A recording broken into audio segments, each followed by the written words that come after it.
Do you believe that extraterrestrial intelligence has visited planet Earth? I think you can go a step further. It hasn't just visited, it's been here a long time, and it's still here.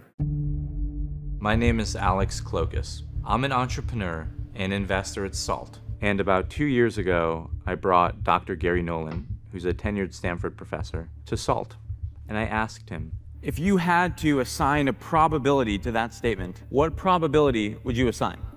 100%.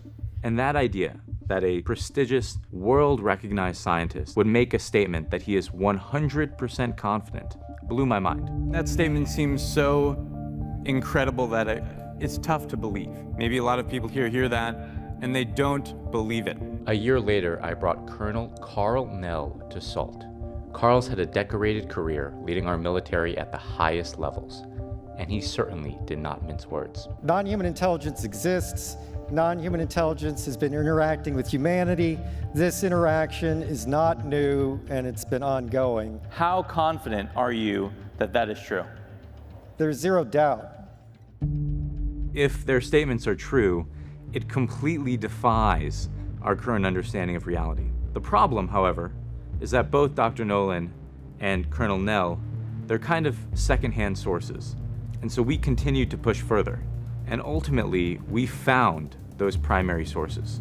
We found folks that are actually on the crash recovery team. They have been around, they have held, and they have transported supposed craft of non-human origin.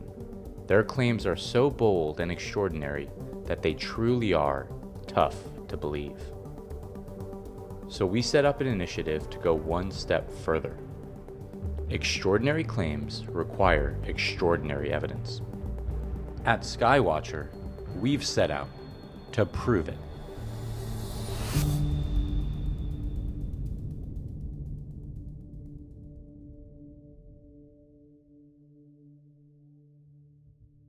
First, let's meet Jacob Barber.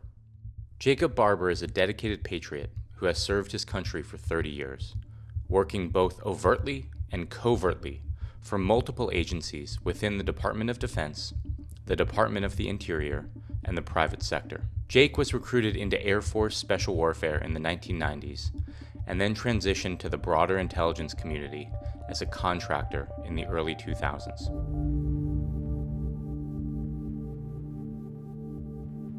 Hello, Jake. Hello, Alex. I really appreciate you sitting down to have a chat with me. Man, absolutely. I appreciate you giving me the invitation.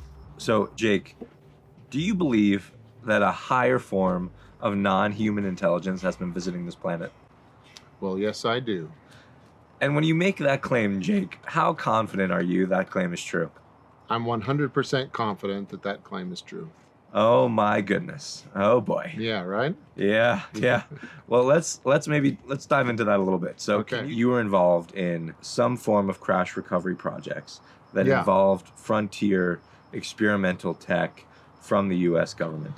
So the crash part of it, crash sounds like something that's unintentional, let's say. Yeah. So the reason you would have a crash recovery program to begin with, a broad crash recovery program, you wouldn't set up a program like that in order to go get exotic or non-human aircraft. So teams are set up and trained and outfitted with all the tools and techniques and training, 3 T's, in order to facilitate that mission. So if, hypothetically, something ridiculous were to happen and something of exotic nature were to crash, you're going to call the people that have the most experience with that, and they're going to be the ones you deploy. And I'll add a 4th T to that, which is trust. And because of our particular past and history, we had the trust of the U.S. government, and we were deployed on particular tasks, which included the recovery of exotic craft of non-human origin that were connected. If I could interject there for 1 second, what about the craft made you so certain that it was non-human in origin? Well, first of all, it was the reaction of our entire crew and our leadership structure. So it was atypical from how we would communicate and treat any other crash recovery. And then the object or technology itself was something that was inconceivable as being man-made from my perspective and the perspective of my teammates. What made it inconceivable though? Inconceivable was that visually completely abstract. Yeah. But abstract in a very specific way. And what I mean by saying that is it's abstract with a consistent public idea of what an abstract aircraft would look like. So Jake, I mean, what does that mean, man? When you say abstract, you say there's something crazy about these aircraft. I mean, like what? Like, can you? I'm sure there's a lot of stuff you can't talk disc. about. A disc. A metallic egg. Okay, a metallic egg. And do you have any idea, like, how these craft were piloted or kind of controlled? Well, it was obvious that this crash recovery effort Yeah. was coordinated with another program that had to do with an interest in how consciousness had an impact or could interface with technology. Yeah. We were also invited to be part of a program that dealt with the research and development of the building of a system in which a particular human, not non-human, a particular human with a disposition and talent for manipulating their own consciousness could interface with certain technology. So there's a certain effort to reverse engineer these craft. That effort very quickly led to the idea that the power plant for these systems and the interface to manipulate that power plant wasn't done through a mechanical interface of levers of phalanges in order to manipulate control systems. Yeah. It was done through the mind.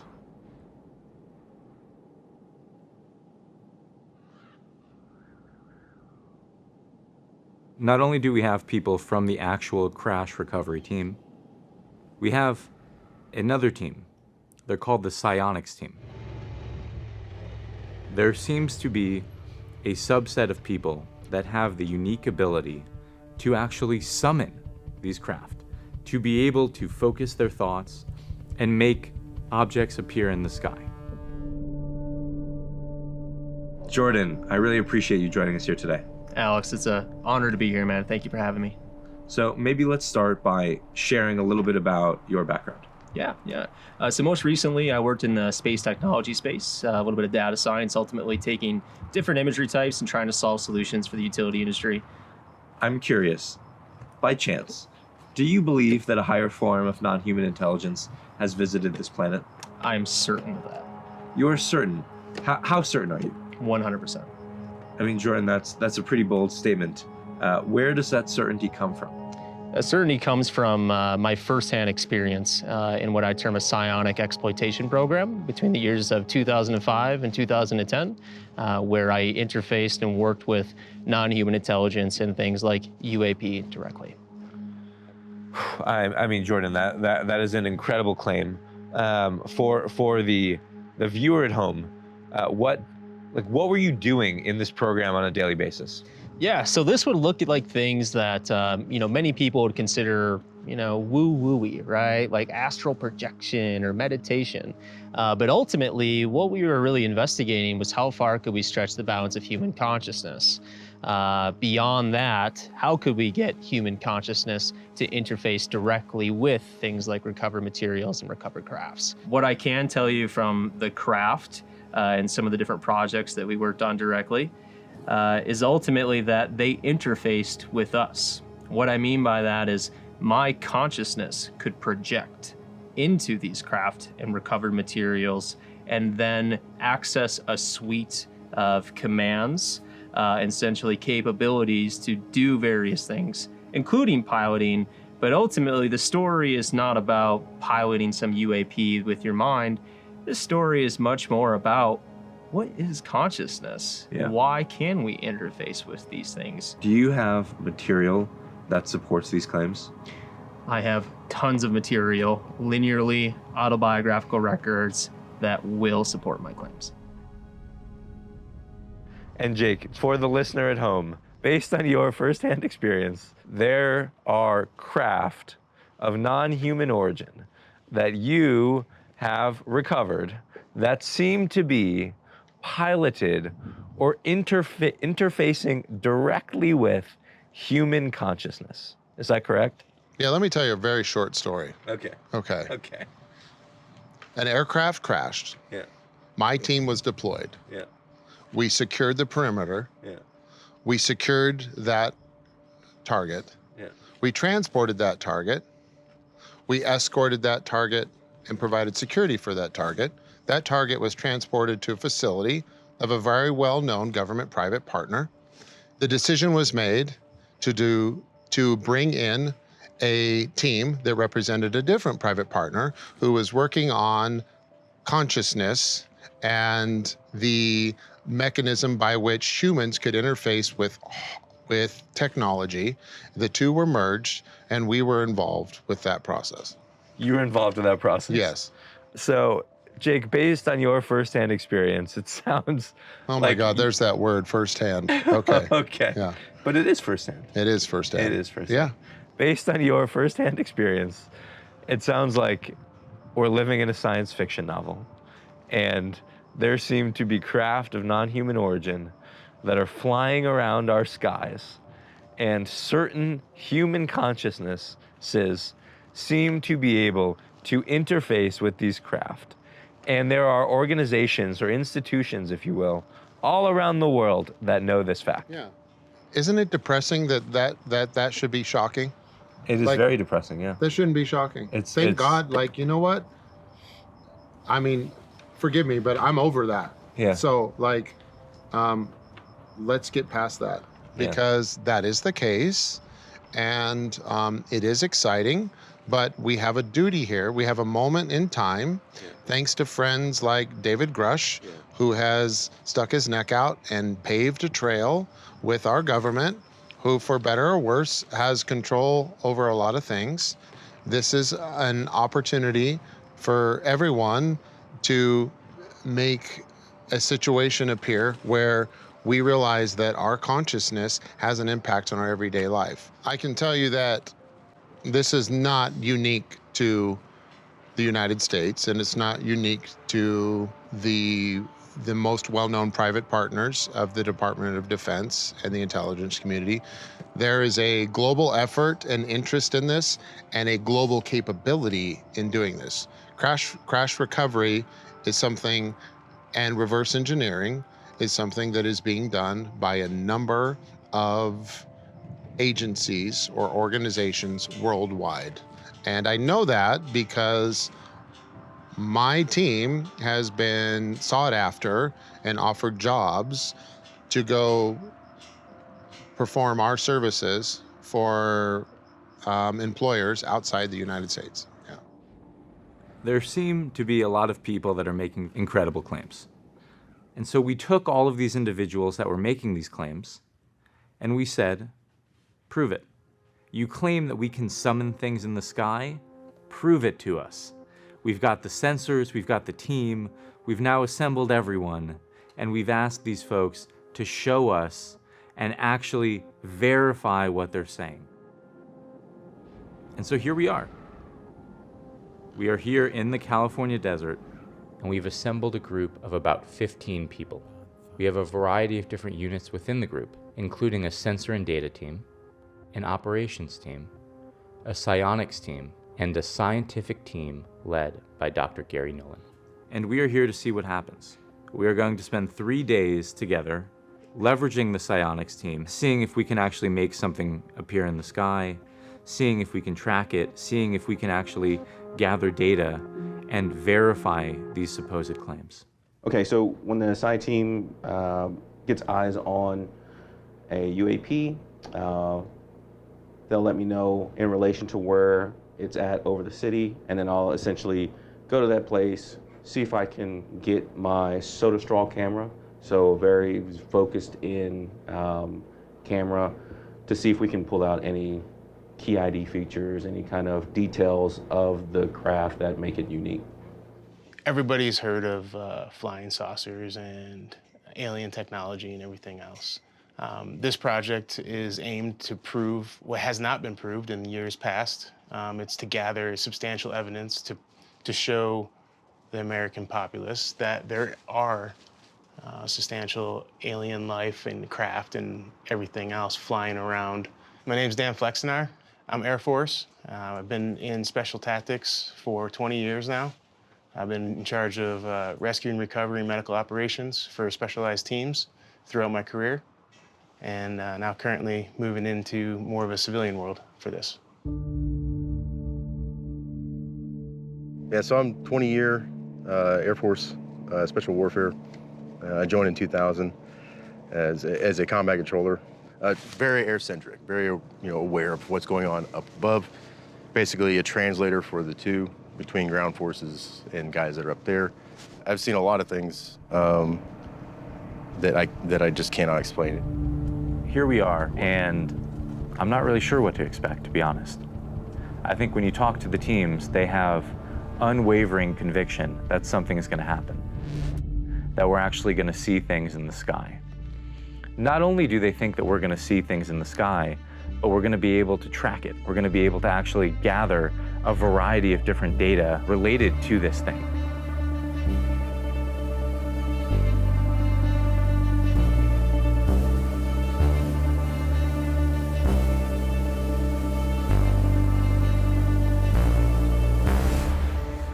My name is Michael Batista. I'm 32 years old, and I'm a former U.S. Army Green Beret, 3rd Group. And Mike, do you believe that a higher form of non-human intelligence has been visiting this planet? Yes, I do. When you make that statement, how confident are you that is true? I'm extremely confident. Do you feel like you believe that is true, or do you feel like you know that is true? I know that it's true. When did your experience with the phenomena begin? The first experiences I was having was in my early teens, and it started to accelerate as I grew up. And as my time in the military was ending and I was getting out, it really accelerated at that point. And when this happens, can you explain how it usually manifests or how you experience it? It usually manifests as something anomalous in the sky, orbs, crafts, different pyramid-looking objects moving at extreme rates of speed and doing very angular movements. When you do this, are there other people around? Do they actually see you doing this? I have multiple witnesses that can testify that that is a fact. And how many times do you feel like you've been able to summon something in the sky? Anytime I want.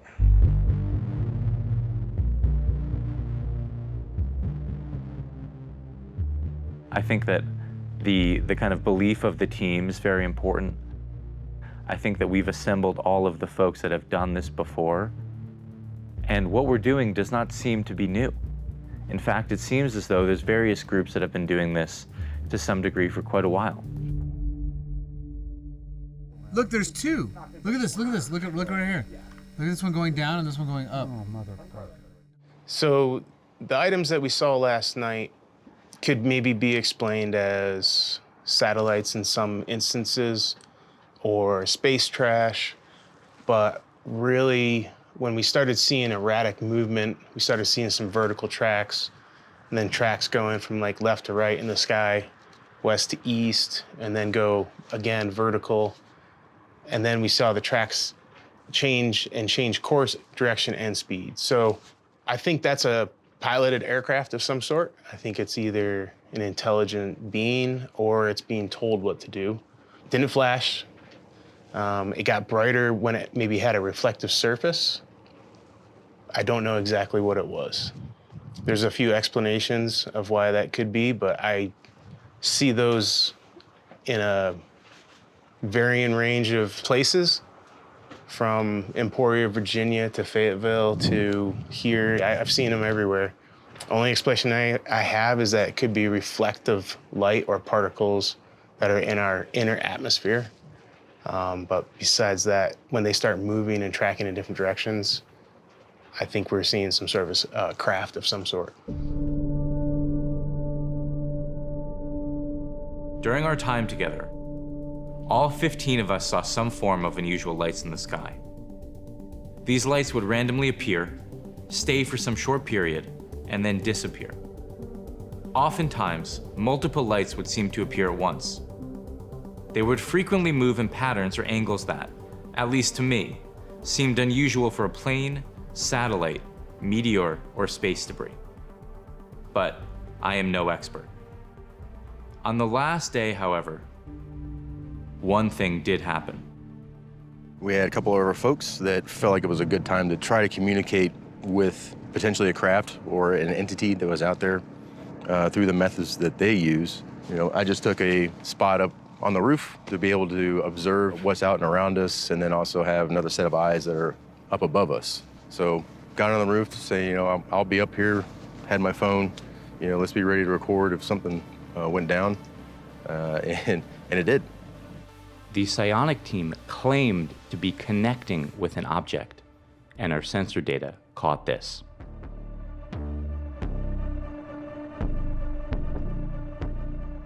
While this was happening, Fred went up to see if he could see anything with his naked eye. So I can hear them talking through certain things, and then he said something like, it's forming. As soon as he said that, I stepped out to look behind me, and that's when I saw whatever it was. Suddenly, Fred saw a second object appear above our base camp. It was all gray, matte, like not shiny at all. It was elongated oval where it looked like there was, you know, the opposite of a seam bursting out in the middle, going all the way around, and so it looked like a rim, because the bottom half of it was extremely dark. It made absolutely no sound, which doesn't make sense because of its proximity. Like, if it was small, it was something maybe the size of this razor, then it was really close. We're talking 500-600 feet. If it was larger, which I kind of believe that's what it was, you're looking at 5 to 8 meters long, then probably around 1,500, 2,000 feet altitude moving north to south. You know, it looked sturdy, it looked heavy. Wasn't a bird, you know. If it were an aircraft, any kind of conventional thing that we have now, it would have rocked us at how low it was. So 20 years in the Air Force and never even seen anything close to that. Nothing. There was no observable propulsion. There was no wings. There was no rotor. With that kind of speed, you should hear something, especially if it was that close. So I was shaking. Like, it was super exciting. I mean, I'm not going to start shaking over an F-16 flying overhead or a bird dive bombing. That was incredible. Yeah, I don't know what to say. Dr. Nolan was there, and this was his perspective. I personally didn't see anything in the sky or on the ground, but what I did see was an individual who, in the midst of attempting to call such an object, exactly at the moment that he said he was interacting with something, the individual on the roof who had the cameras saw something. When we reviewed what it was that the person on the roof had seen, something showed up. I mean, it was fleeting, but it was clearly not a bug. And so what do I have? I have a person who claims to be doing something. It was clear that he was in distress at the moment of the supposed interaction. And at that moment, something is seen. What do you have? You have a correlation. So we have an egg-shaped object that our sensors caught moving in one direction, supposedly connected to our psionics team, and a disc-shaped object that Fred reportedly saw moving in a different direction.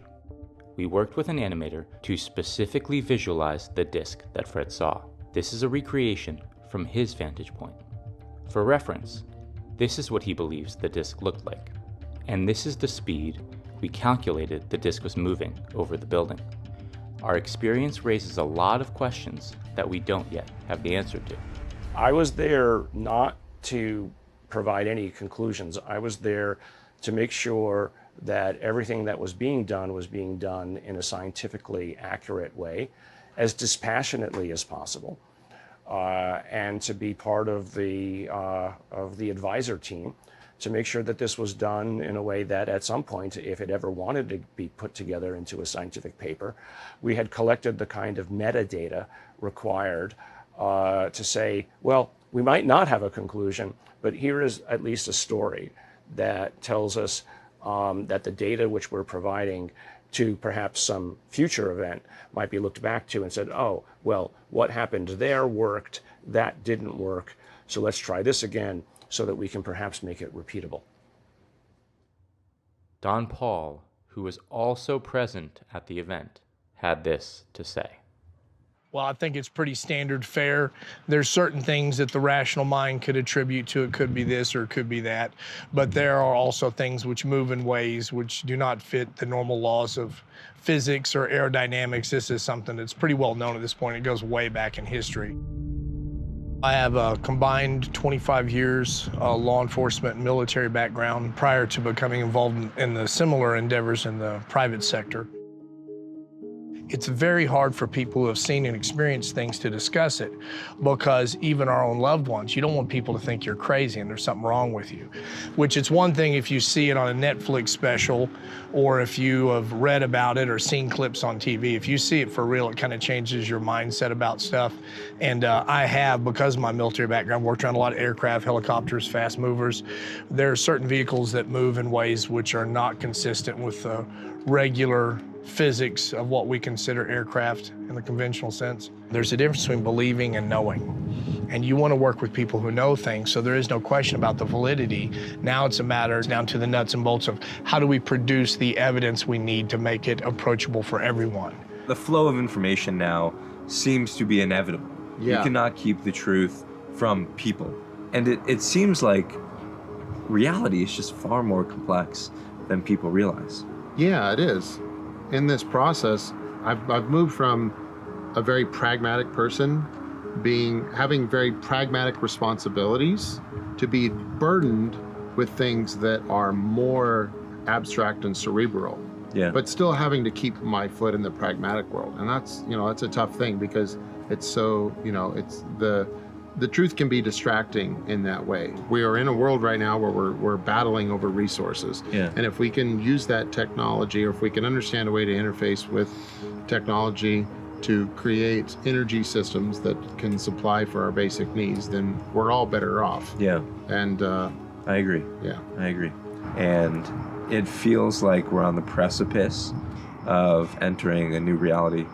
And I really appreciate everything you're doing, and I'm excited to hopefully make a dent alongside you. Yeah, let's make some dents.